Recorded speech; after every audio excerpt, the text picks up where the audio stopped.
Halo Sobat Sipil, di video kali ini kita akan mulai belajar mengenai statistika. Kita akan belajar dulu apa itu statistik dan statistika, kemudian statistika deskriptif dan induktif, serta statistika dalam penelitian. Kita mulai dengan pengertiannya. Ada dua istilah ya di sini, ada statistik, ada statistika. Apa itu statistik? Apa itu statistika? Ya. Statistik adalah kumpulan data ya, dalam bentuk angka ataupun bukan angka. Bisa benda, bisa warna, bisa apapun ini yang disusun dalam bentuk tabel atau daftar ya, dan atau diagram yang menggambarkan atau berkaitan dengan suatu masalah tertentu. Jadi statistik itu adalah datanya, kumpulan-kumpulan data. Kemudian statistika adalah metode ilmu dan atau seni yang berhubungan dengan cara mengumpulkan data, mencatat data, mengolahnya, dan mengambil keputusan yang beralasan berdasarkan analisis yang dilakukan. Itu adalah statistika. Nah, ini kita lihat bentuk penyajian data dalam tabel. Misalnya di sini kita punya harga mineral dan batu bara acuan tahun 2020. Ya. Ini saya ambil dari sumbernya dari webnya Minerba, ya, SDM. Dari bulan Januari, Februari terus sampai Desember 2020. Ini ada macam-macam komoditasnya. Ya. Batu bara, ya, misalkan pada bulan Januari, ini harga, ya mungkin ini harga rata-ratanya ya, karena di satu bulan bisa saja harga komoditas ini mengalami kenaikan dan penurunan ya. Yang mungkin ini adalah harga rata-ratanya. 65,93, Februari naik jadi 6689, naik lagi jadi 67,08 dan seterusnya. Ya, sampai di Desember ini 59,65. Nikel, kobalt, timbal, seng dan sebagainya. Ya. Nah, ini disajikan dalam bentuk tabel. Ya. Harga per bulannya rata-ratanya berapa, atau mungkin juga harga tertinggi atau harga terendah di setiap bulannya ya. Itu ditampilkan dalam tabel seperti ini. Nah, kemudian juga data bisa disajikan dalam bentuk grafik tadi ya, yang harga batu bara di sini dari Januari sampai Desember ya, ada kenaikan, kemudian turun ya, dan sebagainya. Ini kita sajikan dalam bentuk grafik garis seperti ini. Ini adalah batu bara ya. Januari ya, Februari, Maret, April, Mei, Juni, Juli, Agustus, September, Oktober, November, Desember. Kemudian ini nikel ya. Kalau kita lihat di sini nikel tadi kan ya, ini juga naik, turun ya, naik lagi. Bahkan di Desember ini lebih tinggi harganya dibandingkan di Januarinya ya, kita bisa lihat di sini. Ini penyajian dalam grafiknya.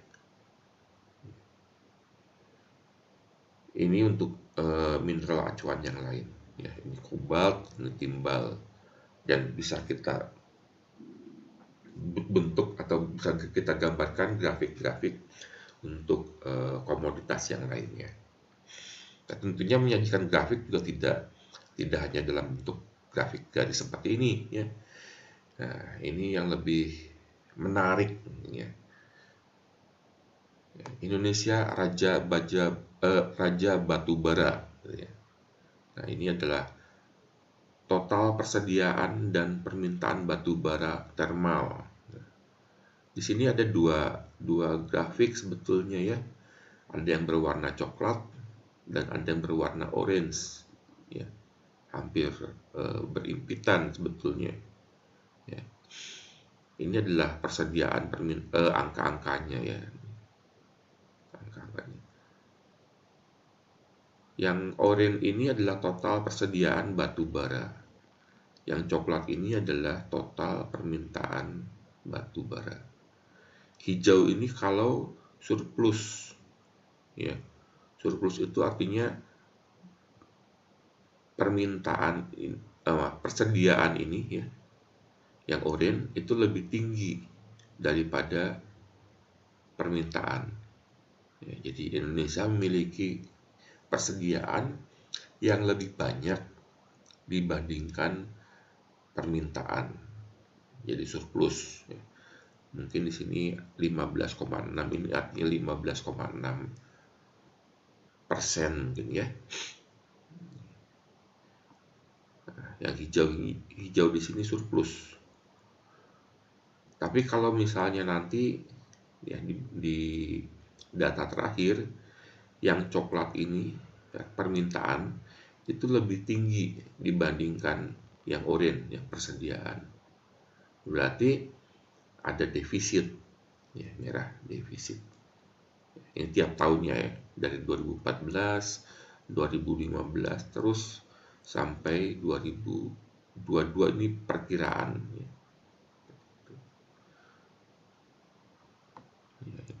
Hingga 2022. Namun pada 2021 dan 2022 terjadi defisit, ya, bakal terjadi defisit perkiraan. Kemudian ini persediaan batu bara thermal seaborne. Nah, ini juga grafiknya dalam bentuk grafik batang, ya, yang ditumpuk seperti ini. Ya, ini tiap negara. Ini Indonesia, ini Australia, ya, ini Rusia, ini Kolombia, ya, Korea Selatan, dan Amerika Serikat. Permintaannya, ya, Cina, India, Jepang, Korea Selatan, Taiwan, ini lain-lain. Kemudian ini adalah grafik untuk produksi batu bara Indonesia. Ya. Dari total produksi, kan, ya, yang diekspor berapa banyak, yang digunakan oleh domestik itu berapa banyak, dan seterusnya. Ya, ini dari tahun 2014 sampai 2018. Ini sumbernya dari ekonomi.bisnis. Yang dihadapi oleh statistika, ya, adalah ketidakpastian. Ya, jadi sebetulnya hampir semua kejadian yang ada di dunia, di alam ini, ya, itu dihadapkan pada suatu ketidakpastian. Contohnya misalnya cuaca, ya, ini saya ambil dari sumber ini. Ini mulai dari ini forecast per jam, ya. Sekarang ini jam 1, ya. Suhu udara ini 30 derajat, ya. Ini kelembaban udara, ini cuacanya, ya, berawan. Ini adalah perkiraannya, forecastnya. Ya, jam 2 nanti suhunya tetap 30, berawan, ya. Jam 3 turun 29, matahari mulai bersinar, ada awannya juga. Jam 4 sore, ya, 28 derajat, hujan. Jam 5 sore, 27 derajat, hujan. Ya, kemudian kelembaban udaranya tambah besar, 70%. Nah, apakah nanti betul jam 5 ini akan hujan, ya, suhunya 27 derajat? Ya, kita tidak tahu, ya. Ini adalah perkiraan. Di teknik sipil, ya, juga sama, ya, yang dihadapi adalah ketidakpastian. Pada saat kita merancang beton, ya, dengan kuat desak tertentu, F-aksen C 30 MPa misalnya, kita sudah membuat mix desainnya, ya. Saat beton itu dibuat, ya, nah, belum tentu, kan, ya, bahwa beton yang kita buat itu akan menghasilkan kuat desak beton 30 MPa. Oleh karena itu kita masih akan melakukan pengujian di lab ya. Pada saat beton itu dibuat ya. Kemudian kita akan mengambil sampelnya ya. Dan sampelnya kita uji di lab. Kepadatan lalu lintas. Nah, ini juga suatu ketidakpastian kapan akan terjadi kemacetan, kapan jalannya itu normal ya. Kemudian kondisi tanah ya. Setiap bangunan akan didirikan di atas tanah. Harus ada fondasinya ya. Artinya tanahnya harus diuji dulu ya. Untuk mengetahui berapa kuat atau daya dukung tanahnya. Di kedalaman berapa kita harus menempatkan fondasinya. Apakah fondasi dangkal atau fondasi dalam ya. Kita akan melakukan pengujian entah itu sondir, entah itu boring ya. Tentunya karena biayanya yang cukup mahal ya. Kalau kita punya luasan lahan yang cukup luas ya, tidak di semua titik fondasi itu kita akan melakukan pengujian sondir atau boring. Sondirnya mungkin hanya di beberapa titik saja, boringnya mungkin hanya di satu titik saja.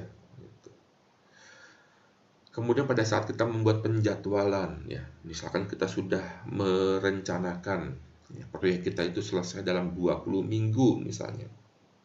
Nah, pada saat proyek itu mulai dilaksanakan, ya, kita harus selalu kontrol karena tetap ada ketidakpastian ya. Belum tentu ya kalau kita kerjakan proyek kita sembarangan ya mungkin saja waktu yang dibutuhkan ini bisa lebih dari 20 minggu. Seperti itu. Nah, untuk menghadapi ketidakpastian, para ahli statistik termasuk ahli teknik sipil ya, harus mencari data sampel ya, seperti pengambilan data laboratorium, data lapangan, maupun data yang diambil dengan metode-metode lainnya ya, untuk digunakan dalam mendeskripsikan suatu populasi. Nah, sekarang kita lanjutkan dengan metode statistika ya. Tadi kan kita di depan ya ada dua metode yang akan kita bahas. Yang pertama adalah statistika deskriptif. Statistika deskriptif adalah metode-metode yang berkaitan dengan pengumpulan dan penyajian suatu gugus data sehingga memberikan informasi mengenai data yang dipunyai, tetapi sama sekali kita tidak menarik kesimpulan apapun tentang gugus data induk yang lebih besar. Nah, dengan statistika deskriptif, kumpulan data yang diperoleh akan tersaji dengan ringkas dan rapi, serta dapat memberikan informasi inti dari kumpulan data yang ada. Informasi yang dapat diperoleh dari statistika deskriptif ini antara lain ukuran pemusatan data, ukuran penyebaran data atau keragaman, serta kecenderungan suatu gugus data. Trend. Kemudian yang kedua adalah statistik inferensia atau statistik induktif. Nah, statistika inferensia mencakup semua metode yang berhubungan dengan analisis dari sebagian data ya, atau sampel untuk kemudian sampai pada peramalan atau penarikan kesimpulan mengenai keseluruhan data induknya, populasinya. Pengambilan kesimpulan dari statistika inferensia atau induktif di sini ya, yang hanya didasarkan pada sebagian data saja, ini menyebabkan sifat ketidakpastian. Memungkinkan terjadinya kesalahan ya, dalam pengambilan keputusan, sehingga pengetahuan mengenai teori peluang itu mutlak diperlukan. Ya, nanti kita akan belajar juga tentang teori peluang. Ya. Itu kita perlukan dalam melakukan metode-metode statistika inferensia. Kemudian bagaimana statistika dan penelitian? Ya. Penelitian di bidang sosial maupun eksakta, termasuk di bidang teknik sipil, selalu dihadapkan pada suatu ketidakpastian yang diakibatkan oleh kesalahan-kesalahan yang terjadi di dalam penelitian tersebut. Sebagai contoh, ya, di dalam penelitian eksperimental di laboratorium, ya, kesalahan dapat terjadi karena pengamatan dari kita, ya, human error, dari alatnya atau instrumennya, ya, yang mungkin eh, sudah lama tidak dikalibrasi, atau dari bahannya, materialnya. Nah, kita lihat dulu pengertian dari penelitian. Ya. Penelitian itu adalah cara ilmiah, ya, untuk mendapatkan data dengan tujuan dan kegunaan tertentu. Beberapa yang saya beri warna merah, ya, kita akan bahas lebih lanjut. Mulai dari cara ilmiah. Nah, cara ilmiah ini didasarkan pada ciri-ciri keilmuan, ya, yaitu yang pertama, ya, harus rasional, ya, dilakukan dengan cara-cara yang masuk akal sehingga terjangkau oleh penalaran manusia, ya. Yang mistis-mistis itu ya bukan cara ilmiah, ya, itu tidak termasuk dalam penelitian. Penelitian itu harus memiliki cara ilmiah, rasional, ya. Kemudian harus empiris, ya, cirinya. Cara-cara yang digunakan dalam penelitian teramati oleh indera manusia, bukan indera keenam, ya, sehingga orang lain juga dapat mengamati dan mengetahui cara-cara yang dilakukan. Dan kemudian ciri keilmuan yang ketiga adalah sistematis. Proses yang dilakukan dalam penelitian itu menggunakan langkah-langkah tertentu yang bersifat logis. Ada tahapannya. Apa saja yang harus dilakukan pertama kali, ya.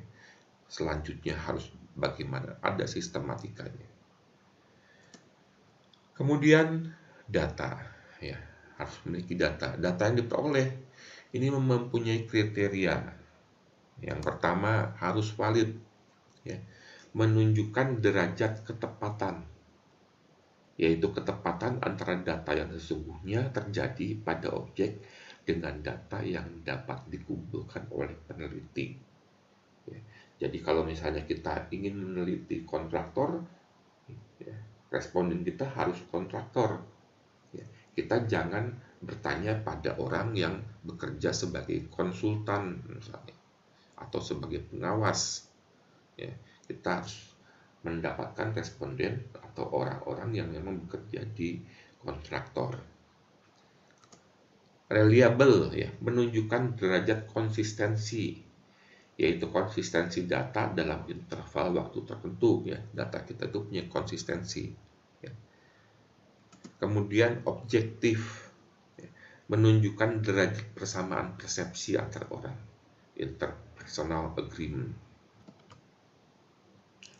Selanjutnya adalah tujuan penelitian. Tujuan penelitian bersifat yang pertama, ya, penemuan. Data yang diperoleh dari penelitian, ya, itu digunakan adalah betul-betul data baru dan kemudian digunakan untuk mendapatkan atau menemukan sesuatu yang sebelumnya belum pernah diketahui. Misalnya yang baru-baru ini, ya, seperti tahun 2020 kemarin, dan dunia dihadapkan dengan pandemi COVID-19. Kemudian banyak lab, ya, yang melakukan penelitian untuk menemukan vaksin. Nah, itu adalah bentuk atau tujuan dari penelitian. Salah satunya adalah bersifatnya adalah penemuan, menemukan sesuatu yang sebelumnya belum ada. Yang kedua adalah pembuktian, ya. Data yang diperoleh diperlukan untuk membuktikan sesuatu, membuktikan adanya keraguan-raguan terhadap suatu pengetahuan. Kita membuktikan bahwa ini tuh betul atau salah, gitu. Kita melakukan penelitian. Betulkah campuran beton yang kita buat itu, ya, memiliki kuat desak F aksen C 30 MPa? Nah, kita ambil sampelnya, kita uji di lab, itu pembuktian. Kemudian pengembangan, ya. Data yang diperoleh digunakan untuk memperdalam dan memperluas suatu pengetahuan. Ya. Dan yang terakhir ya, penelitian itu harus punya kegunaan. Kegunaan data yang diperoleh dari penelitian ini adalah ya, yang pertama, memahami, ya, memperjelas suatu masalah yang sebelumnya tidak jelas, memecahkan, ya, meminimalkan atau menyelesaikan masalah. Ya. Selalu terjadi banjir setiap tahun. Nah, itu kan harus dipecahkan, diteliti apa yang menjadi penyebab terjadinya banjir, ya, supaya di tahun berikutnya ya, kita tidak akan menghadapi banjir lagi, atau setidaknya lebih lebih sedikit kemungkinannya. Yang ketiga, mengantisipasi, ya, upaya yang dilakukan sehingga masalahnya tidak muncul. Ya. Kemudian variabel-variabel penelitian. Nah, variabel merupakan gejala yang menjadi fokus peneliti untuk diamati sebagai atribut dari sekelompok orang atau objek yang mempunyai variasi antara satu dengan lainnya. Nah, menurut hubungan antara satu variabel dengan variabel yang lain, ya, macam variabel dalam penelitian dapat dibedakan menjadi ada 5 ya: variabel bebas, variabel terikat, variabel moderator, variabel intervening, dan variabel kontrol.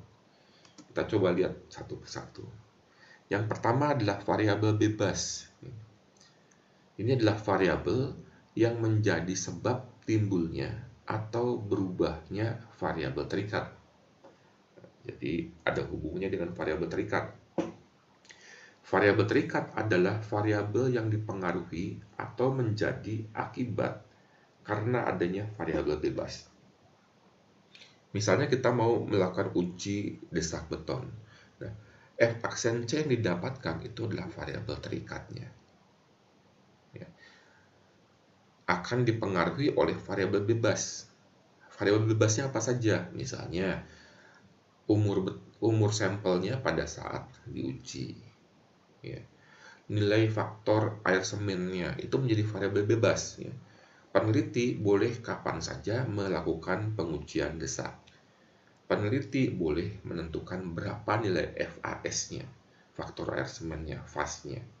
Ya, itu adalah variabel bebas untuk dipilih oleh peneliti.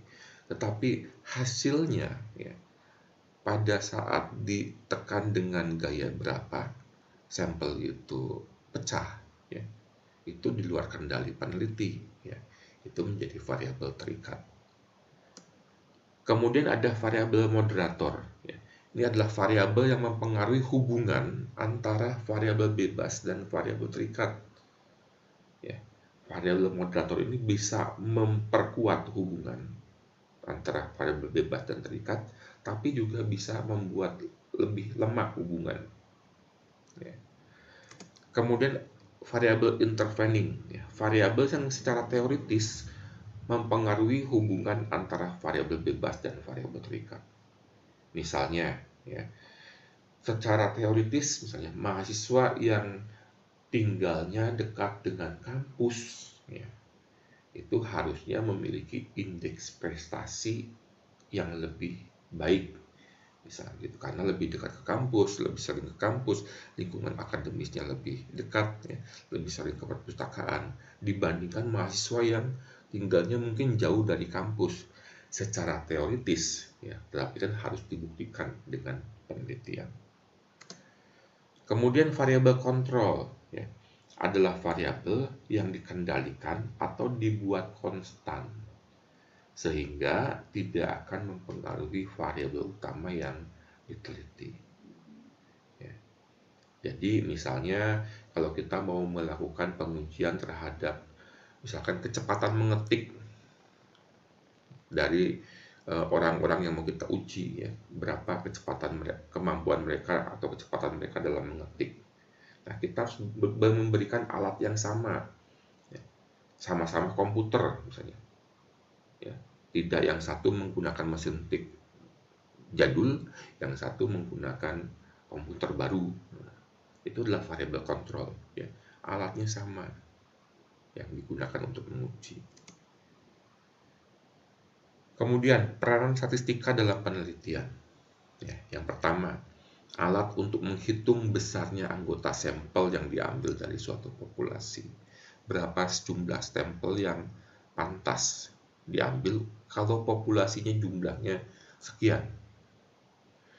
Yang kedua, alat untuk menguji validitas dan reliabilitas instrumen. Yang ketiga, ya, teknik-teknik untuk menyajikan data, ya, apakah dalam bentuk tabel, apakah dalam bentuk grafik, grafiknya apakah grafik garis, grafik batang, grafik lingkaran, ya, sehingga data itu lebih komunikatif. Yang keempat adalah alat untuk analisis data, seperti menguji hipotesis penelitian yang diajukan. Kemudian macam data penelitian, ya. Ada dua macam. Yang pertama adalah data kualitatif, ya. Yang kedua nanti adalah data kuantitatif. Yang kualitatif, ya, datanya berbentuk kalimat atau kata atau gambar, ya. Jadi kalau misalkan kita melakukan penelitian, ya, mencari datanya dengan cara wawancara, ya. Nah, jawaban dari responden, ya, terhadap pertanyaan wawancara kita itu adalah data kualitatif. Atau kalau gambar-gambar yang ada, ya, itu juga data kualitatif. Kemudian yang kuantitatif, datanya berbentuk angka, ya, atau data kualitatif yang diangkakan. Kita beri scoring, ya, misalkan peringkat, ya, dari sangat setuju, ragu-ragu, tidak setuju, sangat tidak setuju. Kita beri scoring dari 5 sampai 1 misalnya. Nah, data kuantitatif itu ada dibagi dua juga. Discrete atau continue. Yang discrete, ya, data itu adalah dapat atau diperoleh dengan cara menghitung. Ya. Sedangkan yang kontinum, data diperoleh dari cara mengukur. Nah, yang kontinum itu ada data nominal. Pada nominal, ya, itu tidak menunjukkan jenjang atau peringkat, ya. Ada skala nominal, ya. Nah, skala nominal ini merupakan skala pengukuran yang paling sederhana atau tingkatannya paling rendah dalam suatu penelitian, ya. Skala ini hanya digunakan untuk memberikan kategori saja, ya. Misalnya laki-laki dan perempuan, ya. Kontraktor, konsultan perencana, konsultan pengawas, ya. Tidak menunjukkan jenjang atau peringkat. Yang kedua adalah data atau skala ordinal, ya, berjenjang atau berbentuk peringkat. Di skala ordinal merupakan skala pengukuran yang sudah menyatakan peringkat antar tingkatan. Jarak atau interval antar tingkatan juga di sini tidak harus sama, tidak harus sama, ya. Di skala ordinal ini memiliki tingkatan yang lebih tinggi daripada skala nominal, karena skala ini tidak hanya menunjukkan kategori, tetapi juga menunjukkan peringkat, ya. Di dalam skala ordinal, objek atau kategori disusun berdasarkan urutan tingkatannya dari tingkat yang terendah sampai yang tertinggi atau sebaliknya, ya. Manajer tingkat bawah, manajer tingkat menengah, manajer tingkat atas, itu ada jenjangnya, ya. Kemudian yang ketiga adalah skala interval, ya. Nah, skala interval ini, ya, jaraknya sama tetapi tidak mempunyai nilai nol absolut. Jadi skala interval merupakan skala pengukuran yang bisa digunakan untuk menyatakan peringkat untuk antar tingkatan. Jarak, interval, atau antar tingkatan itu harus jelas. Nah, hanya saja pada skala interval ini tidak memiliki nilai nol absolut atau nol mutlak. Nah, besar interval atau jarak satu data dengan data yang lainnya itu memiliki bobot yang sama. Kemudian yang keempat itu adalah skala rasio. Nah, jaraknya sama seperti skala interval, tetapi dia memiliki nilai nol absolut. Jadi skala rasio adalah skala pengukuran yang ditujukan pada hasil pengukuran yang bisa dibedakan, diurutkan, memiliki jarak tertentu, dan bisa dibandingkan. Nah, skala rasio ini merupakan tingkatan skala paling tinggi atau paling lengkap dibandingkan skala-skala lainnya. Jarak atau interval antar tingkatan sudah jelas juga, sama seperti di interval. Hanya pada skala rasio di sini ini memiliki nilai nol absolut atau nilai nol mutlak. Nilai nol mutlak ini artinya benar-benar menyatakan tidak ada. Kita mau menggunakan satuan apapun, mau pakai kilogram, mau pakai gram, mau pakai ton. Kalau kata kilogram itu 0 kilogram, gram juga bilang 0 gram. Ton juga bilang 0 ton.